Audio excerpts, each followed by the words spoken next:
शुभ समयी बुद्ध पूजा बांधिते, बुद्ध पूजा बांधिते गाऊनी भीम बुद्धाची गीते, गाऊनी भीम बुद्धाची यहाँ पर जो है गीते। हर साल यहाँ पर आते हैं और यहीं से जो है समाज को प्रबोधन करते हैं। बंते जी, जय भीम, नमो बुद्धाय, क्या कहेंगे आज धम्म चक्र प्रवर्तन दिवस के उपलक्ष्य पर?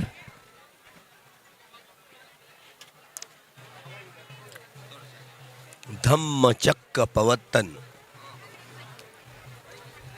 यह केवल जो सम्यक संबुद्ध हुआ करते हैं वे ही धम्म चक्र प्रवर्तित करते हैं। अन्य व्यक्ति की कोई मक्तेदारी नहीं है।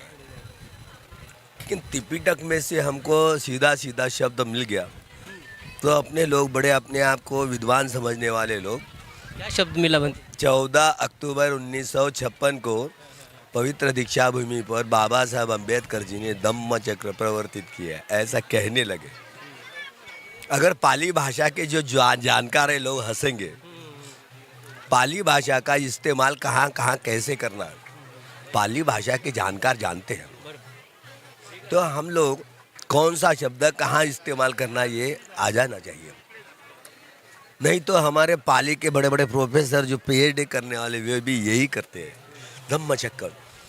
मैं जब देखता हूँ तो धम्म चक्र प्रवर्तन सारी त्रिपिटक में पढ़े तो 82,000 धम्म स्कंद में एक भी जगह ऐसी नहीं है सम्यक संबुद्ध के अलावा धम्म चक्र कोई व्यक्ति प्रवर्तित नहीं कर सकता, जिसमें आर्य सत्यों का साक्षात्कार कैसे करना है, यह 8 अंगों वाला मार्ग कैसा है और उस पथ पर कैसे चलते चलते श्रोतापन्न सकदागामी अनागामी अरहत प्राप्त कर, ये केवल भगवान कर सकते हैं। हाँ, डॉक्टर बाबा साहब अम्बेडकर जब आने वाले इसी महाभद्र कल्प में जब वे बुद्धत्व प्राप्त करेंगे, वे भी आषाढ़ पूर्णिमासी के ही दिन धम्म चक्र प्रवर्तित करेंगे, अभी नहीं। लेकिन हमारे विद्वानों का अब क्या है, कैसे बहुत गंदी आदतें हैं, कहाँ शब्द इस्तेमाल करने लगे। हमारे चंद्रपुर की दीक्षा भूमि वाले लोग धम्म चक्र अनुप्रवर्तित किया ऐसे। तो मैंने कई बार त्रिपिटक का संदर्भ देते हुए एक सूत्र ही है अभिधम्म पिटक में, उन सूत्र में धम्म चक्र अनुप्रवर्तन सूत्र ही ऐसे नाम ही है, जिसमें भगवान बुद्ध का जो दाहिना हाथ होता है ना, जो सारिपुत्र, भगवान बुद्ध के बाद होशियार दूसरा व्यक्ति सारिपुत्र के समान नहीं है, वे ही धम्म चक्र अनुप्रवर्तित कर सकते, अन्य व्यक्ति नहीं। इस बात ये भी विवाद होता है कि बाबा साहब अम्बेडकर ने 14 अक्टूबर 1956 में जब दीक्षा दी थी तो उस दिन विजयादशमी भी थी। तब लोग ये सोचते हैं कि 14 तारीख मनाना चाहिए कि विजयादशमी का दिन मनाना चाहिए। आप कौन सा पसंद? जयंती किस तारीख को मनाते हो? बुद्ध पूर्णिमा के दिन है ना? हर साल। क्यों? तारीख बदलती है केवल, पूर्णिमा का दिन रहता है, पूर्णमासी का दिन होता है। पूर्णमासी, अमावस्या, अष्टमी, ये प्रकृति के नियम के अनुसार भगवान ने इस सद्धर्म का अनुसंधान किया। कैलेंडर बुद्ध पूर्णिमा से ही शुरू होता है, प्रकृति का कैलेंडर।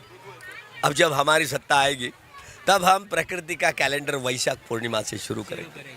आएंगे हमारी सत्ता, ऐसा लगता है? जरूर आएगी। हम लोगों ने महाराष्ट्र में 1250 साल राज किया है। अभी बहुत बिखरे हैं ना हम लोग। बिखरे हैं तो प्रतिक्रांति हुई, जानकारी प्राप्त नहीं कर पाए। हम लोग गुलामी की चंगुल में जीते रहे, आज भी जीते हैं। देखे हमारे माता भगिनी है ना, ये कपाल पर कुमकुम है, कान में है, नाक में है, गले में है, बाहू में है, पैरों में है, बेड़िया है ना। तो ये मनु की गुलामी की बंधन है। सुंदर फेंकना चाहिए, सुंदरता के लक्षण नहीं है। आज भी एक हमारे कुमकुम भगिनी का कुमकुम आप भी आपकी घरवाली में दिया तो नहीं रहे, चल घर के बाहर निकल जाए ऐसे कहे। सही है। तो ये पुरुष प्रधान संस्कृति, ये ब्राह्मणवादी मनोविकार वाली संस्कृति है, जो अभी भी 69वां हम ये धर्मांतर का, धम्म क्रांति का दिन मनाते हो। अभी कुछ कुछ हमारे माता भगिनी, ये देखे, ये सफेद सफेद है, ये काली बदल गए, दारू वही है, लेबल बदल गया, देखा। हाँ, ये बनते जी जो बोल रहे हो वही है, दारू वही है, लेकिन लेवल बदला है। तो उससे बदलाव नहीं, पूरा सांस्कृतिक कल्चरल बदलाव होना चाहिए। सामाजिक, आर्थिक, सांस्कृतिक और राजनीतिक आमूल बदल हो। बुद्ध के कूटदंत सूत्र में जो भगवान बुद्ध ने उपदेश किया था, भगवान बुद्ध ने जो उपदेश किया था, वह अगर सम्राट अशोक ने उसका अमल किया होता तो प्रतिक्रांति देखने की नौबत नहीं आती।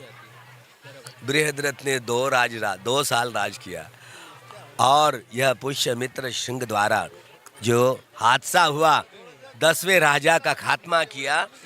जिस दिन देवानंद सम्राट अशोक की धम्म दीक्षा हुई, वह दिन विजयादशमी का था। उसको ही धम्म विजय दिन कहा गया, धम्म विजय दिन, जिस दिन सम्राट अशोक की यह धम्म दीक्षा हुई थी। अब वह दिन बदलने का नहीं, बाबा साहब ने ये 14 तारीख को, 15 तारीख को भाषण होना चाहिए था और 15 तारीख का भाषण 14 को होना चाहिए था। बाबा साहब ने ये बात कही ताकि सम्राट अशोक ने जिस दिन यह, वो तो पंढरपुर में बुद्ध जयंती के दिन वह धर्मांतरण करने वाले थे। 1956 में ही बुद्ध जयंती के दिन तय हो गया था। पंढरपुर में ही यह स्थल चुना था, क्योंकि इतना सारा महाराष्ट्र में वारकरी, भागवती, महानुभावपंथी, नाथपंथी लोग, लिंगायतपंथी लोग आते हैं। पंढरपुर का यह मंदिर और दूसरा तीसरा कुछ नहीं, बुद्ध विहार है, मैं सिद्ध कर दूंगा। तो हम 12 साल से जा रहे हैं के लिए। हमने अभी तक की डिमांड नहीं की, ना कोर्ट में केस दायर की। हमारा ही है, हमारा ये साला है ना देवेंद्र फडणवीस। इस साल हम उसी दिन वहीं पर थे, वे भी वहीं, उनका भाषण उधर चल रहा था, हमारा भाषण इधर चल रहा था। हम सिद्ध करने के लिए आए हैं, मंदिर में देव दर्शन करने के लिए नहीं। ये हम सिद्ध करने, ये बुद्ध विहार ही है। पंडित जी, थोड़ा महाबोधि विहार पर भी चर्चा करेंगे, क्योंकि महाबोधि महाविहार की भी लड़ाई 134 साल से चल रही है। फिर से आंदोलन खड़ा हो गया है, आप भी उस आंदोलन में सहभागी है, तो इसके बारे में क्या बताएंगे? क्योंकि महाराष्ट्र के लोग जागृत हैं, इसलिए बाबा साहब ने पंढरपुर यह स्थल चुना था। अगर पंढरपुर में वह धर्मांतरण का झंडा लहराते, एक और होश होता, लेकिन पंढरपुर के लोग, सोलापुर के लोग बड़े स्थूल चित्त वाले लोग हैं। बाबा साहब का खो दिया उन लोगों ने, खो दिया, मौका खो दिया। नागपुर नगरी के लोगों का पुण्य बढ़ गया और नाग नगरी के इस तट पर जो निगम बैठा था नागपुर, इसी पवित्र भूमि में 69 साल पहले बाबा साहब ने धम्म दीक्षा दी, सामुदायिक धर्मांतरण। महाबोधि मुक्ति की लड़ाई कैसी? पंढरपुर के विठल मंदिर का 84,000 महास्तूप कहाँ गए? महाराष्ट्र के लोग जागृत थे, वो एक पंढरपुर का सवाल लेते, 84,000 महास्तूप कहाँ गए, ये सवाल उठाए। तो महाबोधि विहार में उसमें तो प्रमुख है, वो तो प्रमुख है, बराबर। 134 साल से लड़ाई जो लड़ रहे हैं, प्रमुख विहार के लिए लड़ाई लड़ना पड़ रहा है हमें। बीच में एकीकरण का नौटंकी रामायण महाभारत हुआ, लामा जी को बुलवाए, मीनाचार्य जी को आए और सुरई ससाई जी पे उसको एकत्रीकरण का ढोंग रचा गया। हमें पता है ना, बीच में सुरई ससाई महाराज को लाल दिए की गाड़ी मिल गए, छुप बैठ गए। महाराज बोल रहे हैं आप? महाराज है ना, वो टाकल घाट में जाते रहते बीच बीच, 5 शील वाले बनते, 5 शील स्वयं लेते तो भिक्षु जीवन खात्मा होता। होश नहीं है, क्या करें, किसको बताएंगे? स्मारक समिति के कैसे समझौता करेंगे?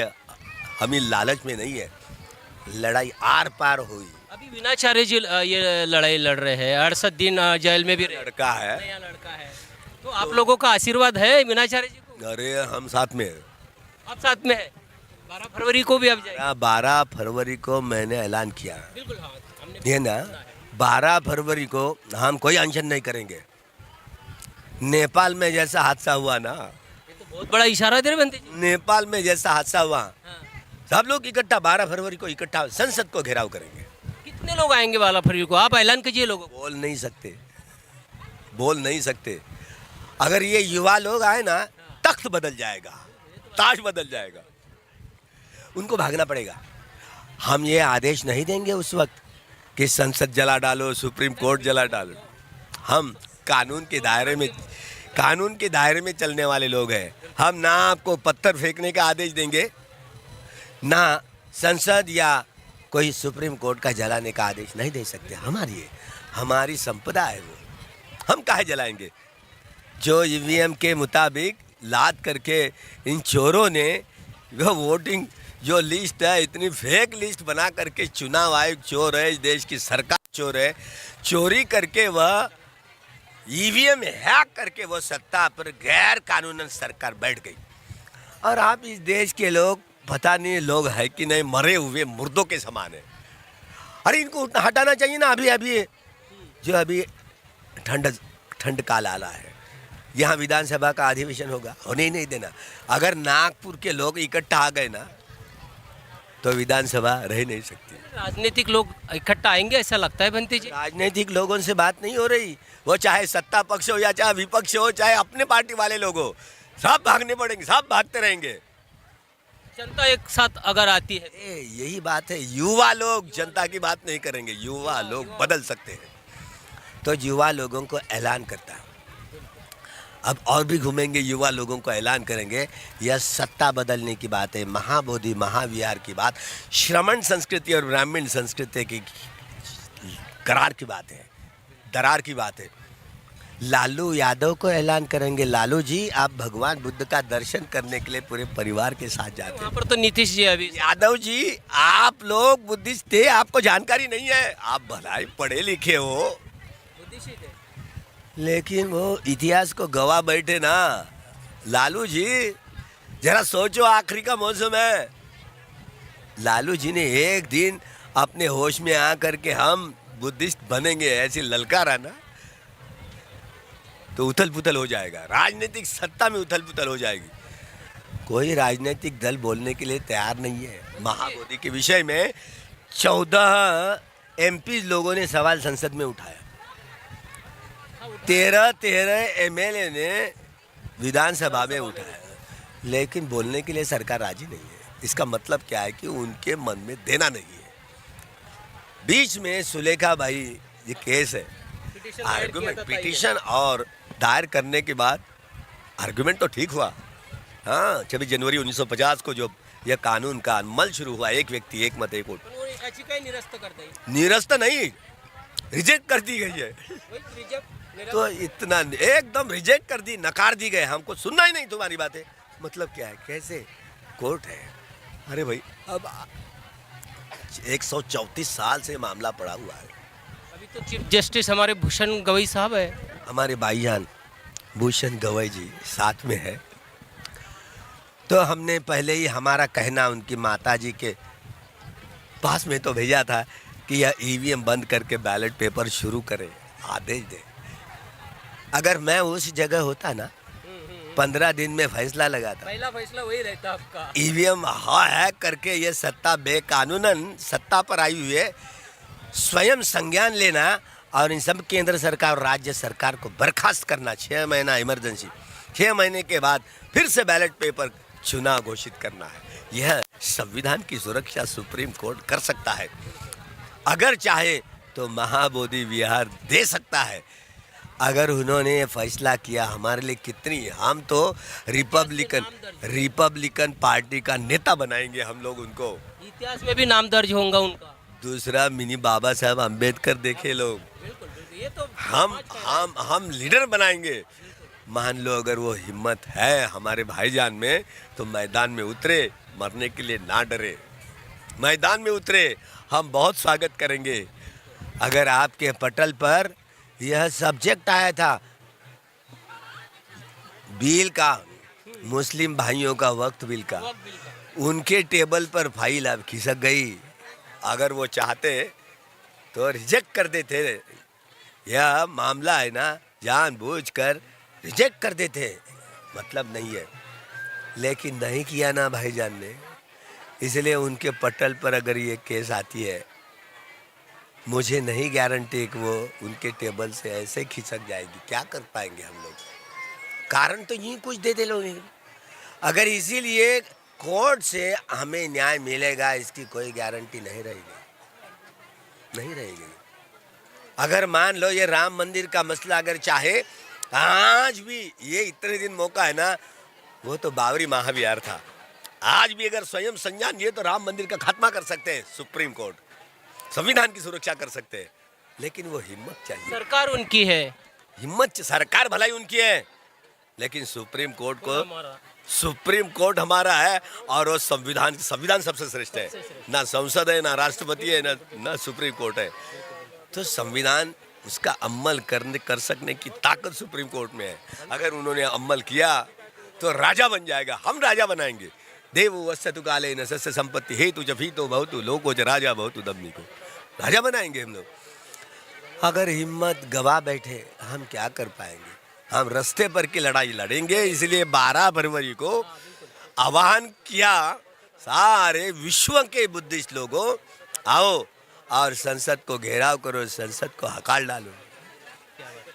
संसद को नहीं रखना, है बेकानून सरकार है, बदफैली सरकार है, ये देशद्रोही सरकार है, इस देश की जनता के पीठ में खंजीर भोंकने वाली सरकार है, इसे हटाओ। वो कानून से नहीं हटेगी, घेराव करके उनको हटाना पड़ेगा।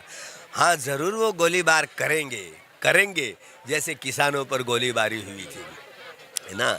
हम लोग जब थे ना उन पर, किसानों के आंदोलन में हमको भी बुलाया था, हमने ऐलान किया था मोदी शाह को फांसी के तख्त पर लटकाने का फरमान सुनाने के लिए आए। तो सारे मिलिट्री के बंदूकें फौज लेकर के एकदम मैदान में उतरी। लोगों को लगा, हमने कहा ये सारी रेल बंद करो। हाँ रेल बंद हो गई एकदम, और बोलो जय जवान बोलो। जो किसान लोग जय जवान बोलने लगे और जवानों को कहा जय किसान बोलो, तो दोनों एक दूसरे में धुल मिल गए। देखो मोदी शाह, ये सारी बंदूकें आपके तरफ बढ़ेगी। तो दूसरे दिन ही वक्त तीनों काले बिल वापस लेना पड़ा। ये हादसा हुआ इस जंग में हम लोग थे। ये तो एकता की ताकत है, वो ताकत है ना। तो तीनों काले बिल वापस लेने पड़े। तो भला ऐसे आंदोलित हो उठना चाहिए। अब आंदोलन के रास्ते पर की लड़ाई लड़ने के सिवा दूसरा कोई पर्याय नहीं है।